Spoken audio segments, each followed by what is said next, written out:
కార్మికుల హక్కుల పరిరక్షణ, రైతులకు చట్టబద్దమైన కనీస మద్దతు ధర అమలు, నిరుద్యోగులకు ఉపాధి అవకాశాల కల్పన, మహిళా రిజర్వేషన్ బిల్లును తక్షణమే అమలు చేయాలని, పేదలకు ఇళ్ల స్థలాలు ఇవ్వాలని సిపిఐ జిల్లా కార్యదర్శి రేఖా భాస్కరరావు డిమాండ్ చేశారు. తూర్పుగోదావరి జిల్లా వ్యాప్తంగా ప్రచార ఆందోళనలో భాగంగా పాదయాత్రలు, మోటార్ సైకిల్ ర్యాలీలు, సభలు నిర్వహిస్తున్నామన్నారు. దీనిలో భాగంగా సెప్టెంబర్ 1న నిర్వహించే చలో ఢిల్లీ కార్యక్రమాన్ని విజయవంతం చేయాలని పిలుపునిచ్చారు. రాజ్యాంగ పరిరక్షణ, ప్రజాస్వామ్యాన్ని కాపాడుకుందామని తెలియజేశారు. అంతకుముందు సిపిఐ జిల్లా కార్యాలయంలో గోడపత్రికను ఆవిష్కరించారు. దేశంలో కార్మికుల హక్కులు నిరంతరం దెబ్బతింటున్నాయని, రైతులు పండించిన పంటలకు గిట్టుబాటు ధరలు లేక తీవ్ర ఇబ్బందులు ఎదుర్కొంటున్నారని అన్నారు. రైతులకు చట్టబద్దమైన కనీస మద్దతు ధర కల్పించడం కేంద్ర ప్రభుత్వ బాధ్యత అని పేర్కొన్నారు.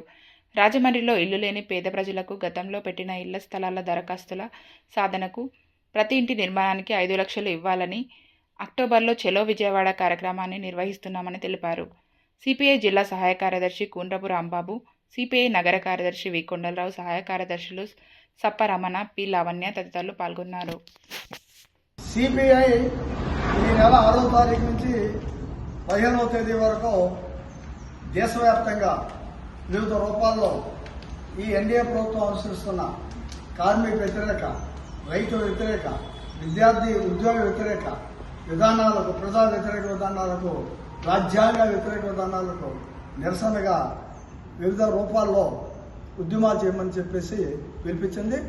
అందులో భాగంగా ఈ నెల 6వ తారీఖు నుండి 15వ తేదీ వరకు ఈ తూర్పుగోదావరి జిల్లాలో అన్ని మండలాల్లో, పట్టణాల్లో పాదయాత్రలు, అలాగే సభలు, మోటార్ సైకిల్ ర్యాలీలు కూడా మేము నిర్వహించబోతున్నాం. అలాగే దీనికి సంబంధించి సెప్టెంబర్ 1వ తారీఖున చెలో ఢిల్లీ కార్యక్రమం పిలిపించారు. దేశవ్యాప్తంగా ఉన్న కమ్యూనిస్టు పార్టీ శ్రేణులన్నీ కూడా